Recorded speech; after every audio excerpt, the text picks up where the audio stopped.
BRS party అతలాకుతలమవుతున్నటువంటి పరిస్థితి కనబడుతోంది. అంటే కన్ఫ్యూజన్లో ఉన్నారా? మీరు ఏ స్టాండ్ తీసుకోవాలో అర్థం కావడం లేదా? ప్రజలు మీ పక్షాన ఉన్నారంటే ఇది పెద్ద సుడిగుండం కాదు, లేకుంటే ఓ తుఫాను కాదు. అదే గత ప్రభుత్వంలో కేసీఆర్ కూడా ఇతర పార్టీల నుంచి ఎమ్మెల్యేలను ఆహ్వానించినారు కదా. అవును, అప్పుడు అది కరెక్ట్, ఇప్పుడు ఇది కరెక్ట్. నా మంత్రి పదవికి ఎసరు రాకుండా ఉండడం కోసం మిగతా వాళ్ళని ఓడించేటువంటి కార్యక్రమం చేసింది కాబట్టి వాళ్ళందరూ కలిసి నేను ఓడగొట్టారు అనేది చర్చ కూడా ఉన్నది. వాళ్ళు మన మీద చూపాల్సిన ప్రేమ చూపలేకపోయారు, మనం వాళ్ళ అభిమానాన్ని పొందలేకపోయాం. ఇంకో 30-40 సీట్లు పెద్ద కథ కాదు అసలు.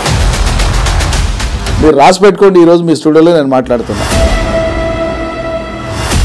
అంటే ప్రస్తుతం రాష్ట్రంలో కక్షపూరిత రాజకీయాలు నడుస్తున్నాయని ఒక చర్చ జరుగుతుంది. మౌనంగా విని ఊరుకుంటున్నాం. అంటే ఇప్పుడు మీ మాటల ప్రకారము మీరు బీఆర్ఎస్ నుంచి టీఆర్ఎస్ మార్చడానికి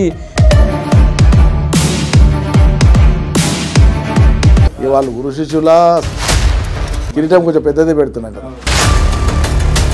అంటే ఇప్పుడు ఈయన గురువా ఎవరికి వెన్నుపోటపడబోతుంది సార్?